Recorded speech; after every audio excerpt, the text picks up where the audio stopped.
ഇപ്പോൾ reporter TV MD Andrew Augustine മാധ്യമങ്ങളെ കാണുകയാണ്.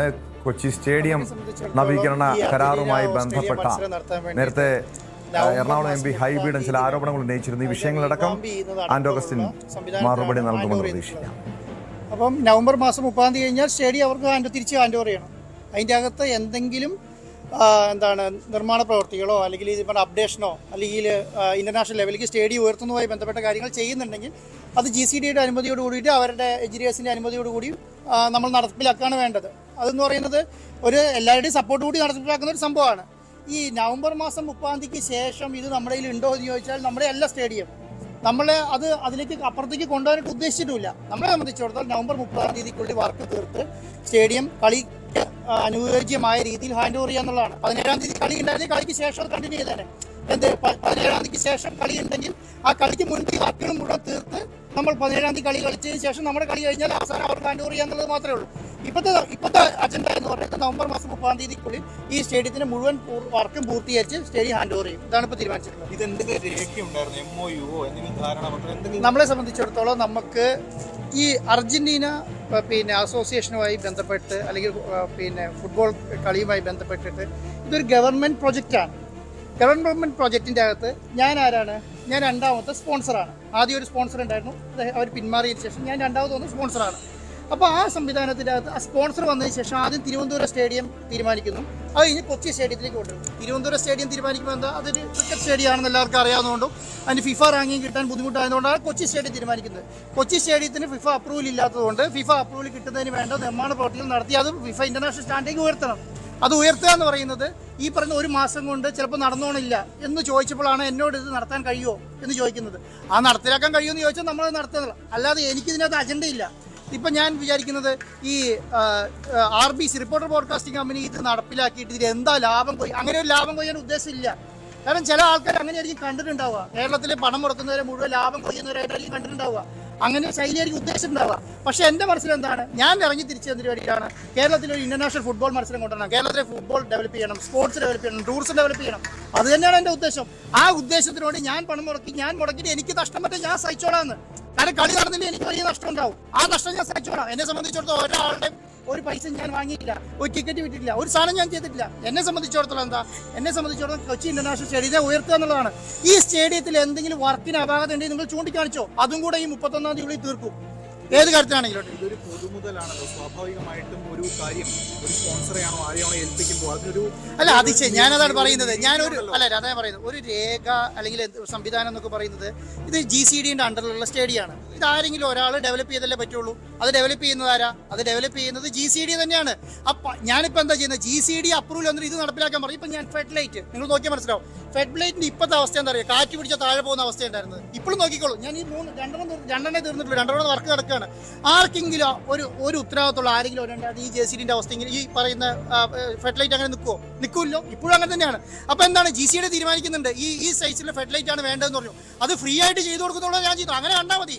ഈ റിപ്പോർട്ടർ TV ഇപ്പോൾ എന്ത് ചെയ്യുന്നു, GCAക്ക് വേണ്ടിയ പെർമിഷനുള്ള സാധനത്തിന്റെ പണം ഫ്രീ ആയിട്ട് മുടക്കുന്നു എന്നുള്ളതിനൊക്കെ അപ്പുറം ഒന്നുമില്ല. അത് ചെയ്തു കൊടുക്കുന്നു. അതിനിപ്പോൾ എന്താ ചെയ്യാനുള്ളത്? കരാർ എന്ന് പറയുന്നത് അതാണ് ഞാൻ പറഞ്ഞത്. നവംബർ മാസം 30 വരെ GCD ഈ കളിക്ക് നടത്താൻ വേണ്ടിയിട്ട് ഇതിന്റെ അപ്ഡേഷൻ നടത്താൻ വേണ്ടിയിട്ടും SKF ഏൽപ്പിച്ചിട്ടുണ്ട്. ഇത് ഈ കളി മുന്നോട്ട് കൊണ്ടുപോകാൻ വേണ്ടിയിട്ട് എന്തൊക്കെ അപ്ഡേഷൻ നടത്തുന്നു അത് GCD പെർമിഷൻ കൊണ്ട് നടത്താറുണ്ട്. അത് നടത്തുന്നു, അത്രേ ഉള്ളൂ. ഉണ്ടെന്നല്ലേ പറയുന്നേ. അത് ഞാൻ SKF ആണ്, എനിക്ക് GCD ആയിട്ട് ബന്ധമില്ലല്ലോ. ഞാൻ SKFന്റെ അടുത്തതാണ്. കാരണം SKF ആണ് ഇതിന്റെ കളി നടത്തേണ്ട അതോറിറ്റി. മനസ്സിലായോ? അവരുമായിട്ടാണ് ഞാൻ ചെയ്യുന്നത്. അതുമായിട്ട് കളി നടത്തുന്നു. ഇപ്പം ഞാൻ എന്താ ചെയ്യുന്നത്, നമുക്കൊരു വിവാദം ഉണ്ടാക്കണമെങ്കിൽ ആ വിവാദം കൊണ്ട് സർക്കാരിന് എന്തെങ്കിലും നഷ്ടം ഉണ്ടാവണ്ടേ? എവിടെയാണ് ഇതിന് നഷ്ടം? നഷ്ടം ആർക്കാ? നഷ്ടം എനിക്ക് മാത്രമേ ഉണ്ടാവുള്ളൂ. അപ്പം നമ്മളെ സംബന്ധിച്ചിടത്തോളം നല്ല സ്റ്റേഡിയം ഇവിടെ ഡെവലപ്പ് ചെയ്ത് നന്നാവുക എന്നുള്ളതാണ് ചെയ്യേണ്ടത്. കാരണം എന്തിനാണ് ഞാൻ ചോദിക്കുന്നത്, ഞാൻ പറയും രാഷ്ട്രീയ വിവാദം എന്നെ സംബന്ധിച്ചിടത്തോളം എന്നെ ബാധിക്കുന്ന കാര്യമല്ല. എന്നെ സംബന്ധിച്ച് എനിക്ക് എന്തെങ്കിലും ബുദ്ധിമുട്ടുണ്ടെങ്കിൽ ഞാൻ അതിനെ ബാധിച്ചാൽ മതി. അല്ലെ സംബന്ധിച്ചിടത്തോളം എനിക്ക് എന്ത് ബുദ്ധിമുട്ട് വരാനാണ്? എന്നെ സംബന്ധിച്ചിടത്തോളം ഇതിപ്പോൾ നിങ്ങളിപ്പോൾ കാണുന്നുണ്ടല്ലോ. ഇന്നലെ രാവിലെ തുടങ്ങി പോകുന്ന വാർത്ത എന്താണ്, സ്റ്റേഡിയത്തിൻ്റെ വർക്ക് നിർത്തിവെച്ചു. എവിടെയാണ് വർക്ക് നിർത്തിവെച്ചത്? ഒരു സ്ഥലത്ത് കാണിച്ചുകൊണ്ടാണ് വർക്ക് നിർത്തിവെച്ചത്. അതായത് 1000-1200 ആൾക്കാർ പണിയെടുക്കുന്ന സ്റ്റേഡിയത്തിൻ്റെ അകത്ത് ഒരാളെ പോലും പിൻവലിച്ചിട്ടില്ല. എല്ലാവരും വർക്ക് നടക്കുന്നു, എല്ലാ സംവിധാനങ്ങളും നടക്കുന്നു. നല്ല മഴ ആയതുകൊണ്ട് രാവിലെ 1 മണിക്കൂർ അങ്ങോട്ട് രാവിലെ എറണാകുളത്തുള്ളത് അറിയാം, നല്ല മഴയാണ് എറണാകുളത്ത്. 1 മണിക്കൂർ കൊണ്ട് വർക്ക് നിർത്തിയത് അവിടെ കുറച്ച് ആ പണിക്കാർ മാറി എന്നുള്ളതിനൊക്കെ അപ്പുറം എന്താ നടന്നിട്ടുള്ളത്? ഈ കണക്ക് മുഴുവൻ ഇവിടെ നടക്കുന്നില്ല. ഞാൻ നിങ്ങൾ ഇതിന്റെ അകത്തേക്ക് വിളിച്ചത് എന്താ പറഞ്ഞാൽ, ഇത് നിങ്ങൾ കണ്ടു നോക്കൂ. ഇങ്ങനെ ആയിരുന്നോ കൊച്ചി സ്റ്റേഡിയം ഉണ്ടായിരുന്നത്? ഒരു കാട് മൂടി കുറച്ചൊരു പേതാലയം പോലെ കിടന്ന സ്ഥാനത്തിന്റെ അകത്ത് ഇവിടെ ഇത് ഇത്രയും വെളിച്ചം വന്നില്ലേ, ഇത്രയും വൃത്തിയായില്ലേ? ഞാനതാ പറയുന്നത്. നവംബർ മാസം 30-ാം തീയതി നിങ്ങൾ വന്ന് നോക്കൂ. കൊച്ചി സ്റ്റേഡിയം ഒരു ഇന്റർനാഷണൽ ലെവൽ ഫിഫ അപ്രൂവോടുകൂടി ഉണ്ടാവും. അതെന്റെ വാക്കാണ്. നിങ്ങൾക്ക് ഇന്റർനാഷണൽ ലെവലില് ഫിഫ അപ്രൂവൽ കിട്ടിയ സ്റ്റേഡിയം ഇല്ലെങ്കിൽ നിങ്ങൾ പറയുന്ന പണി ഞാൻ എടുത്തു. ഒരു അവകാശമില്ല. എനിക്കൊരു അവകാശം വേണ്ടതാനും എനിക്ക് വേണ്ടതാനും എനിക്കങ്ങനെ ഞാൻ ചോദിക്കുന്നത് ഇത് സ്പോൺസർക്ക് എന്തോ ദുരൂഹത എന്ന് പറഞ്ഞാൽ അതിന് എനിക്ക് മറുപടി പറയാൻ കഴിയില്ലല്ലോ. എന്നെ സംബന്ധിച്ചിടത്തോളം എനിക്ക് 30-ാം തീയതിക്ക് ശേഷം സ്റ്റേഡിയേ വേണ്ട. നിങ്ങളിത് പിന്നെ ഞാൻ GCD ചെയർമാനോട് ആവശ്യപ്പെട്ടിട്ടില്ല എനിക്ക് മുന്നോട്ട് കൊണ്ടുപോകണമെന്ന്. എനിക്ക് അങ്ങനെ വേണ്ട. ഒരു രേഖ കാണിക്കുന്നു. ഞാൻ എന്തെങ്കിലും ഒന്ന് പറഞ്ഞതായിട്ട് പറയുക. എവിടെയാണ് ഞാൻ പറഞ്ഞിട്ടുള്ളത്? ഞാൻ ഒറ്റ കാര്യം പറഞ്ഞുള്ളൂ. ഒരു മിനിറ്റ്, ഞാൻ ഒറ്റ കാര്യം പറഞ്ഞുള്ളൂ.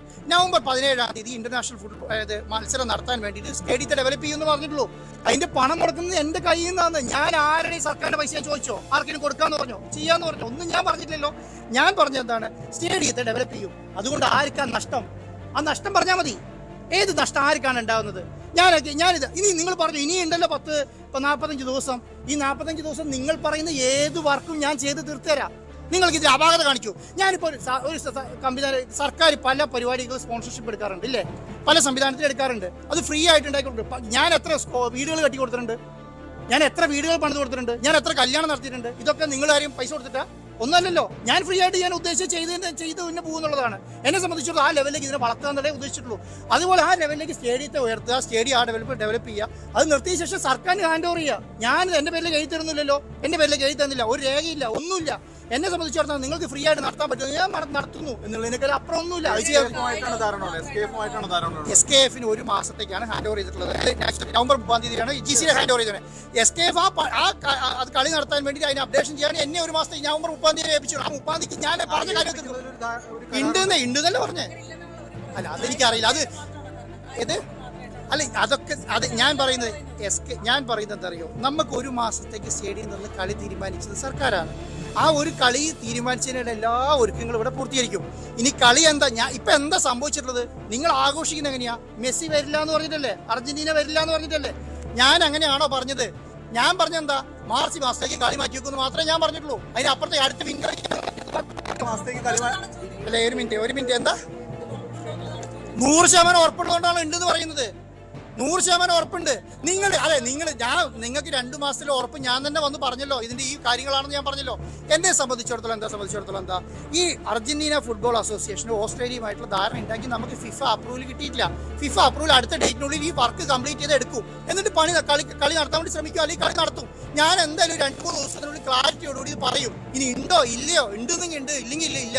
മെസ്സി വരുമെങ്കിൽ ഇല്ല. ഇനി മെസ്സി വരുമെങ്കിൽ അർജന്റീനയെ കൊണ്ട് തന്നെ അവരെ കൊണ്ട് പറയിപ്പിക്കും. മാർച്ച് മാസം വരും എന്ന് പറയുമ്പോൾ നവംബർ 30 വരെ അല്ല അത് കഴിഞ്ഞില്ല. അത് സർക്കാരാണ് തീരുമാനിക്കേണ്ടത്. ഞാൻ എന്താ ചെയ്യുന്നത്? ഞാൻ